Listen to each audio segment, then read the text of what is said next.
Lamont and I finally saw Until Dawn, but Lamont is indisposed at the moment, so it's just going to be me doing this review for now. But if you haven't seen it yet, be sure to check out the podcast where me and Lamont discussed the Until Dawn game in depth, and we debated on what a movie could possibly even be.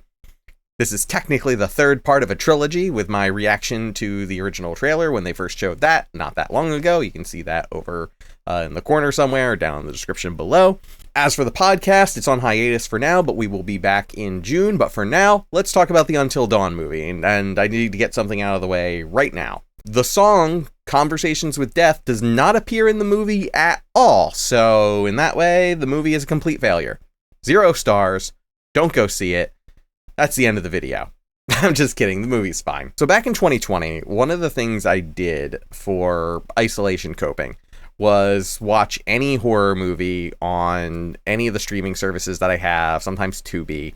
And I only watch, I watched whatever looked remotely interesting. And I did this regardless of the movie's budget, whoever the actors were, whether they're complete unknowns, if it was shot on a hand cam or whatever. Sometimes it was an older film, if there was like memories of me wanting to see the movie, or the description sounded like my thing, or just out of general curiosity. And this was a good experience overall. It really helped me to develop my taste a little bit better, and it made me a huge Scream fanboy. And I'm saying this because I like to think that I have a pretty good eye for what makes a good movie beyond just like slick Hollywood production, So when I say that the Until Dawn movie was bare minimum a fun teen Scream movie, I'm not just saying that because the movie had a budget with competent actors and writing.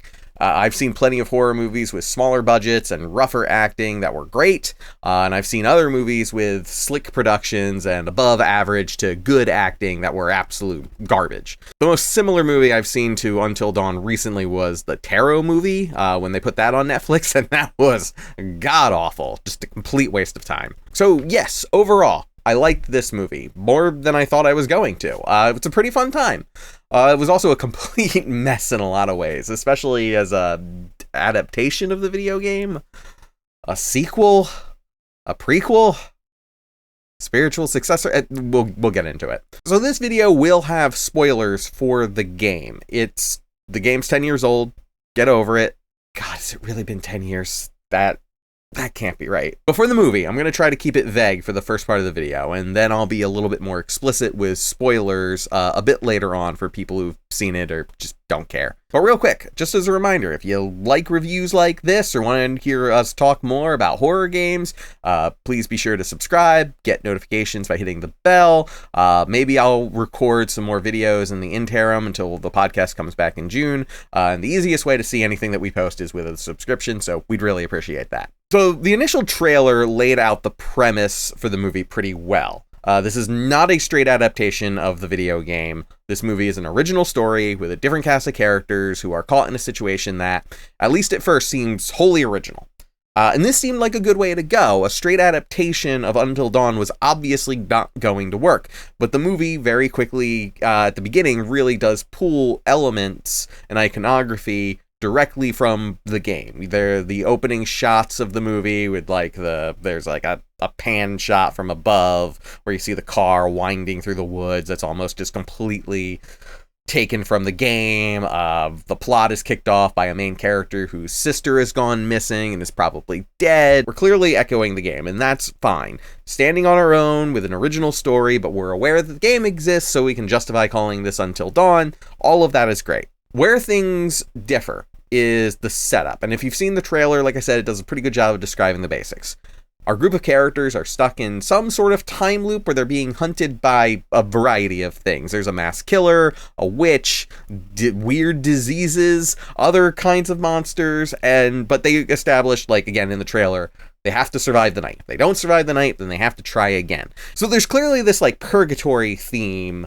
But of course, a lot of people saw, this idea from the trailer and immediately pegged, it's like a video game, which means it's like the video game. But it's not really. Things in Until Dawn change based on the choices players make, and in some cases there are ramifications for a choice that you made that come down the road, or ramifications that happen because of multiple choices that you make. But otherwise, the plots are fairly set. There's no time loop plots. I would more say that the movie if it were a video game, was more like a roguelike, but Until Dawn is not a roguelike.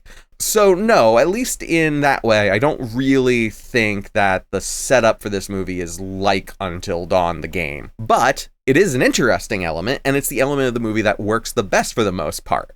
You know, in a typical time loop movie, like something like the Happy Death Day movies, which I enjoy, you know, it's just we're seeing the same events over and over again, but they try something slightly different.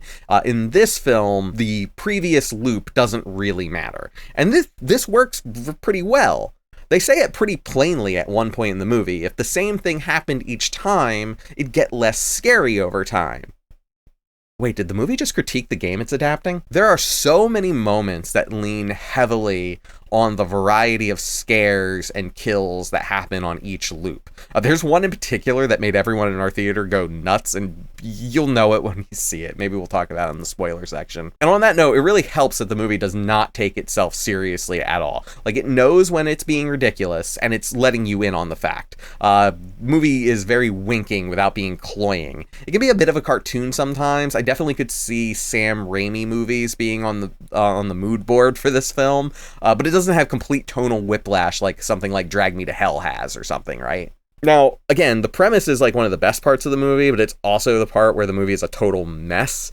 And it's a mess that's easy to overlook because a lot of what happens in the film is really, really fun. But the more that the movie tries to make sense of it, or somehow impossibly trying to tie it into the events of the game, the more distracting it gets and the more the cracks show. We'll get to the specifics in the spoiler section, but basically a movie like this only works when it has consistent rules.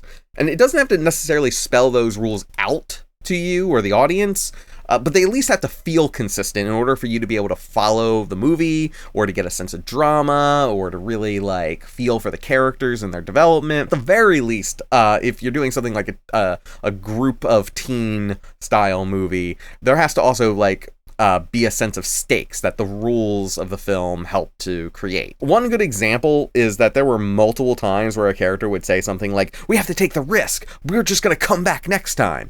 And then everyone would be on board for that. And then like a couple minutes later, then someone else would say, "We don't know if we'll come back next time, so we can't take the risk." And this would happen in the same loop. And then other characters would agree with them who were previously agreeing with the fact that, no, we'll just come back next time. After a while of this, I just leaned over to Lamont and I was like, okay, this is starting to piss me off. I'm starting to get angry. So which is it? Are we or are we not running out of tries? Just pick one, movie. And like towards the end, they finally settle on a specific number that there's only 13 loops, because of course it's 13. But at that point, we've seen like 4 loops. But actually, no, they're on the last loop. And there's loops that they don't remember, so they just find them on their phone, and then they watch stuff that happened to them in the past. And some of the stuff that's on the phone is honestly the best and creepiest parts of the movie. Like the big one from the trailer, the cheek worm that she has. You know, if you remember the trailer, that's kind of like the big moment they end on.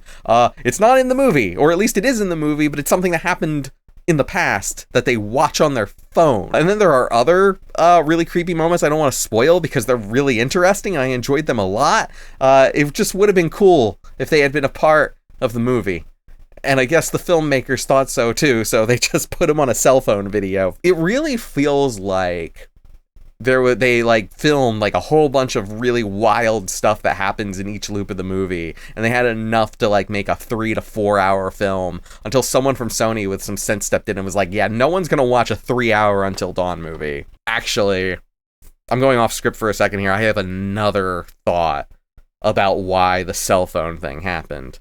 More on that when we get to spoilers. Another thing is that even elements of the movie that did make it into the actual plot are either over-explained or they're not explained enough. And this is one of those aspects that makes me, as a film enjoyer, frustrated, because I'm the kind of person who will tell you, some mystery is okay. Not everything in a movie, especially a horror movie, needs to be spelled out. But for that to work, the mystery needs to feel organic. Like, it needs to feel like I could figure it out if I think hard enough or put together the clues, even if there aren't actually clues in the film, that we just, like, make them up in our heads. Like, that's a really good sign that your mystery that you're establishing is working on the audience and it's going to stick with them for a long time. When they just start making clues up. Something that the internet loves to do. But that's a very delicate balance to hit, and it's really tricky even for established writers. So, you know, when there is like a little extra exposition in a horror movie, you know, I don't really mind it as much as I think some critics do.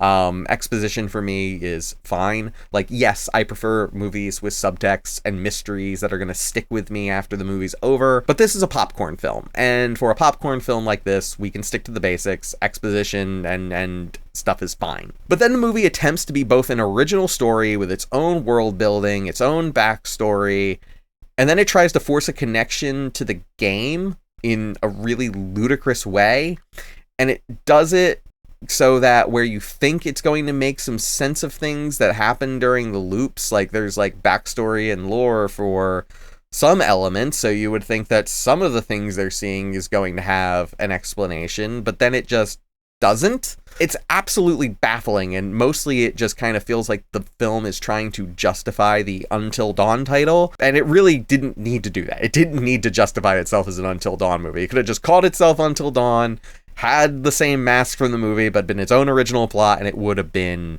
fine. But now that the plot of the game suddenly does matter, suddenly it is a part of the movie, all the references and iconography they're using from the game now become super intrusive. You have the killer who's wearing the mask that Rami Malek wears in the game. At first, it's a less than subtle nod, and it's just fine. It's like, okay, yeah, there's a spooky killer. It has the mask from the game, but this isn't the game story. It's out of continuity. It's just a fun reference. But now that the movie acknowledges the game's part of the story, you're like, why is that mask there? Who is this person? What connection does he have to the game? The mask is now screaming for some kind of explanation that even if there was one, it couldn't possibly be satisfying. It's not going to make any sense. Everything else from the movie is completely divorced from the game. It'll be easier to talk about when we get to spoilers, but one last thing before we get to that. The acting in this movie is solid for the kind of film that it is. Kudos to the cast. They mostly seem to be unknowns, or they're just starting out in their professional careers based off of what I saw on IMDb. I'll be curious to see which ones break through to bigger things after this. I certainly have my guesses. And beyond the plot itself, the dialogue is pretty good. It's funny when it needs to be, but it's not overtly cynical. It's not trying too hard to be Joss Whedon, a blessing in this current era of movies, really. It mostly felt like I was watching a teen-centric horror movie from the early 2000s, and honestly, in 2025, that is a breath of fresh air. On the flip side, outside of the main character Clover, I could not tell you a single one of these characters' names. They all have relationships with each other that informs a lot of the conflict. None of them feel interchangeable with one another, and that's good.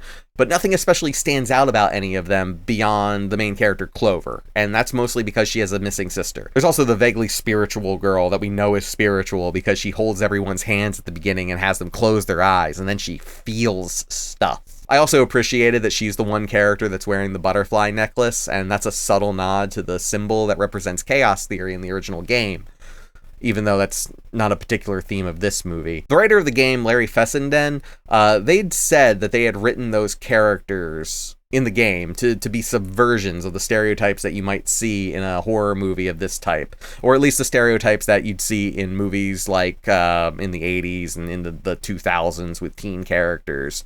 And in the podcast, Lamont and I had said they never really got around to the subversion part, right? Those characters just never really go beyond the archetypes that they're established to be in that game. But you know why stereotypes like the jock, the nerd, the really horny one, you know why those work? Because they make the characters memorable. And in Until Dawn, yeah, they may have never really subverted or gone beyond those roles, but I at least remember Christopher or Samantha or Rami Malek. Now here in this movie, you get the sometimes kind of obstinate one, and he's kind of a jerk, but not really.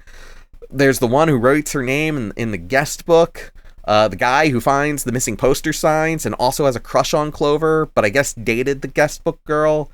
I think that was an implied subplot that didn't go anywhere. I can't keep track because there's nothing about these characters that really stood out, and anything that did stand out took a back seat to the weird plot stuff. Okay, we've danced around it long enough. Let's jump into spoilers. If you're going to stop watching here, I hope you come back after you watch the film. So at the beginning of the movie, there's a general store that the main characters stop at, and it's a nod to films like The Texas Chainsaw Massacre, though honestly, I couldn't stop thinking about Eli Roth's Cabin Fever.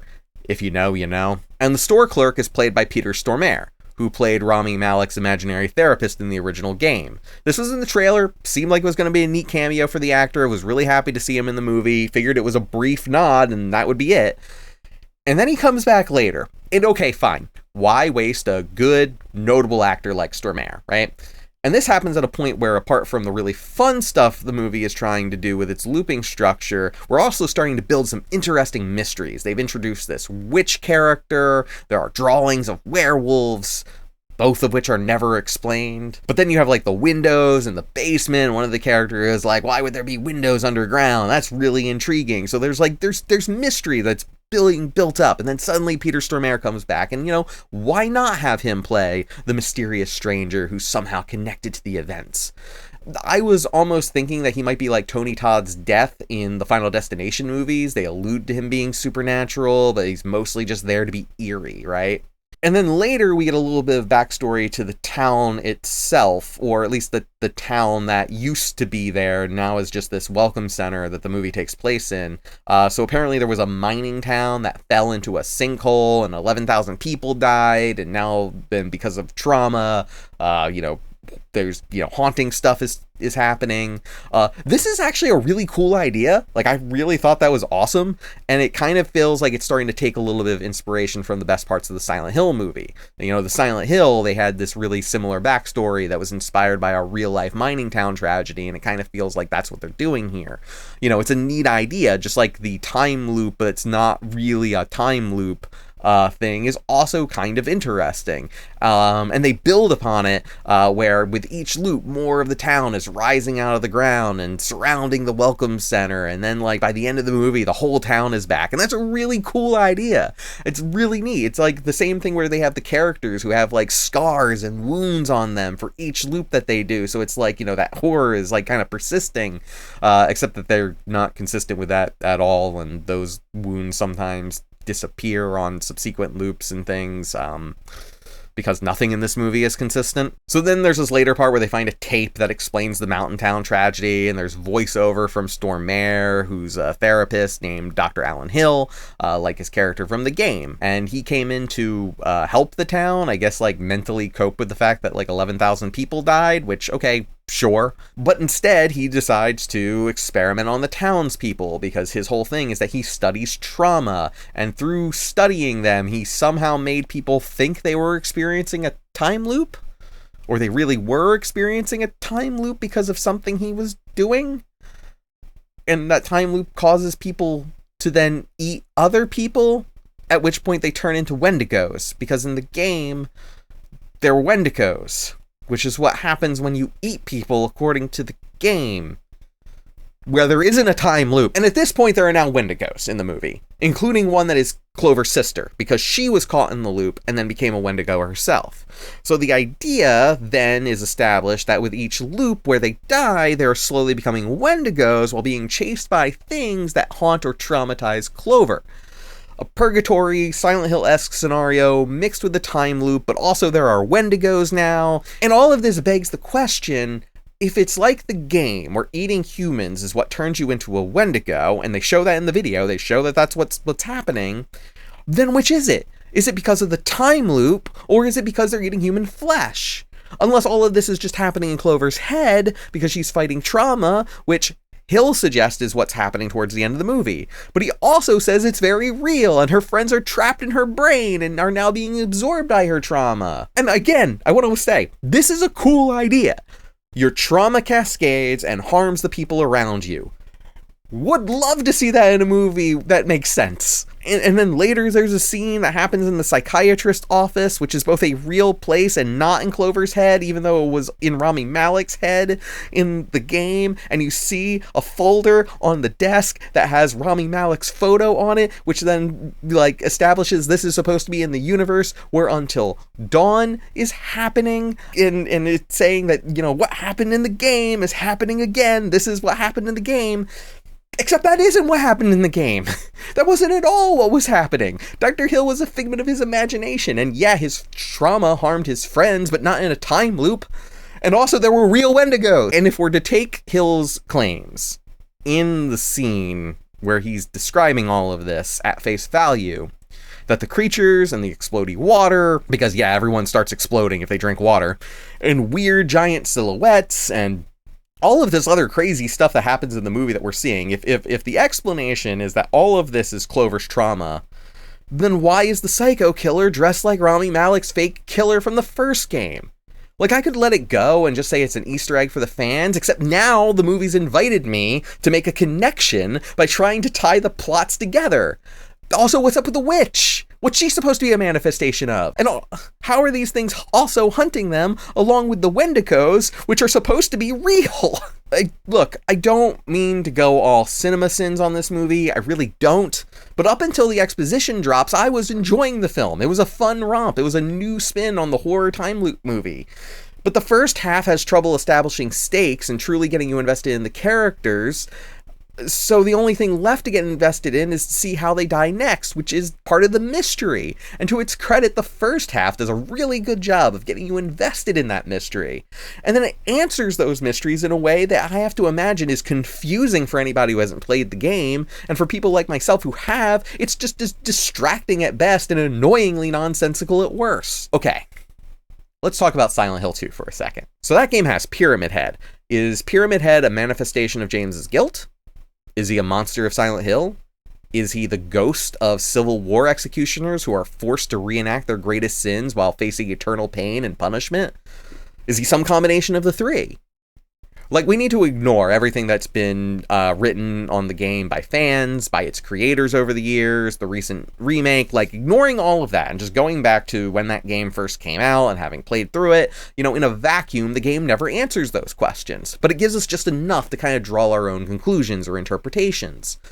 Silent Hill only gives you enough answers to allow the lingering mysteries to be their own satisfying reward, which is why elder millennials like me just won't shut up about Silent Hill 2. Apologies for me somehow making Until Dawn about Silent Hill 2. It's a bad habit. I'm part of the problem. But the point is that the overly convoluted explanation that tries to be somewhere between an original story, if a bit Silent Hill coded, and a forced side story that fits in the game, it just makes you focus on what isn't explained. You're trying to fit a circle peg into a square hole to understand how the movie's logic is supposed to work. It's distracting, it's obnoxious, and worst of all, it's frustrating. It's frustrating because there's a lot of things I really like here.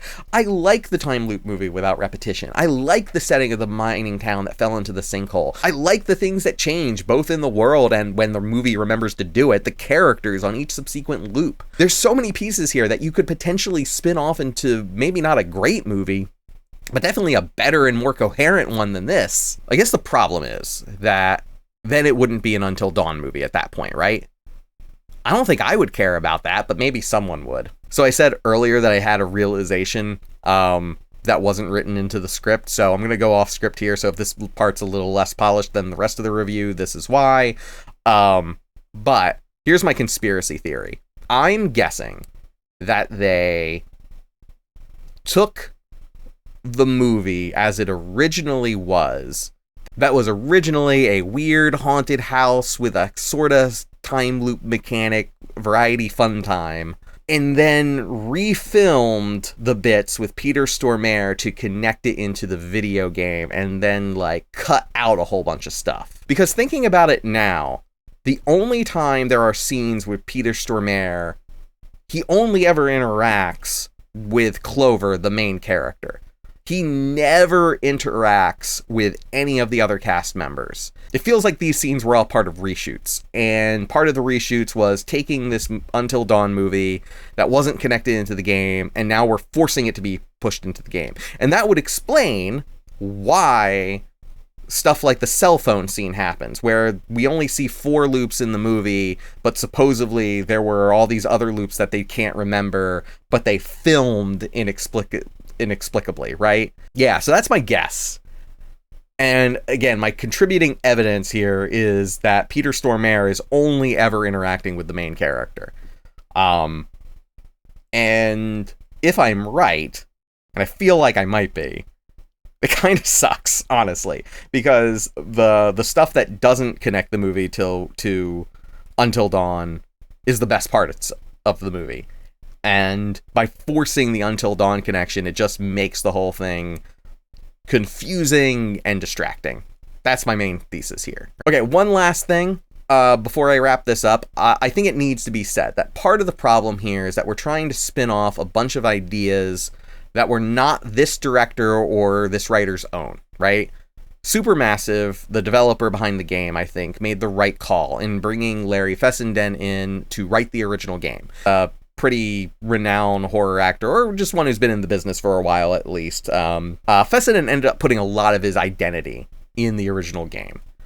We talk about this in the podcast, but Fessenden had made an earlier, much more personal movie about the concept of Wendigos before he wrote Until Dawn, and there's shout-outs in the game and in the writing to his friend Ty West, which is why Fessenden actually has a cameo in Maxine. He's the bodyguard, if you've seen it. If you watched Maxine, the studio security guard is the stranger from Until Dawn, who is also the writer of Until Dawn, and that's really cool. That Fessenden wasn't consulted on this game, especially because it tried to adapt the Wendigo elements, a concept that, again, seems to be something that, like, is very Fessenden. You know, it's a part of his, like, personal mark that's on the video game. I think it's a real shame that he had no involvement in this film. And I could be wrong about this, but double-checking the credits on IMDb, Supermassive and no one from the studio is mentioned or even thanked in the credits.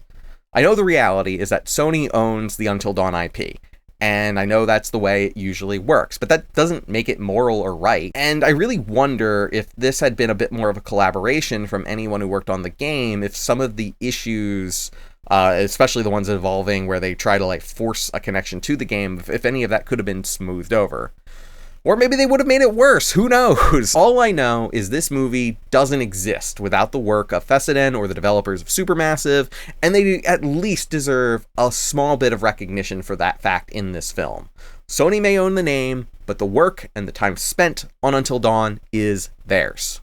Okay, I don't want to be too much of a downer here, because overall, this weird choice of an adaptation of a game could have been much worse, and it was a fun ride overall.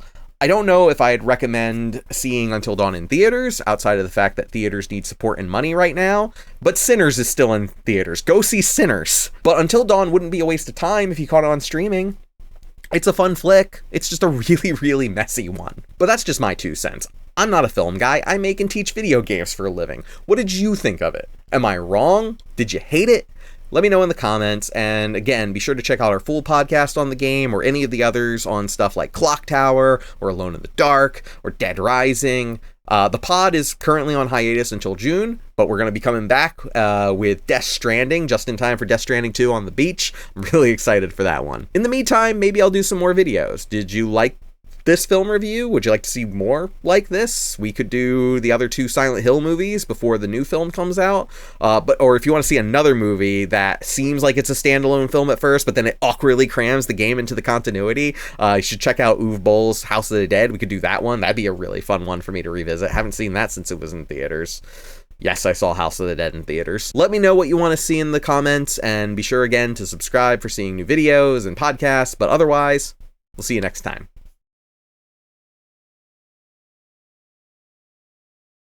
But seriously, no version of Conversations with Death at all? Not for the intro, not for the credit sequence, no illusion or creepy music box version, nothing? It doesn't have to be the Chemist version, it's a public domain song. Sure, we'll reference the freaking hourglass from the box art, but we won't feature the best part of the game at all, even though it'd be so easy to just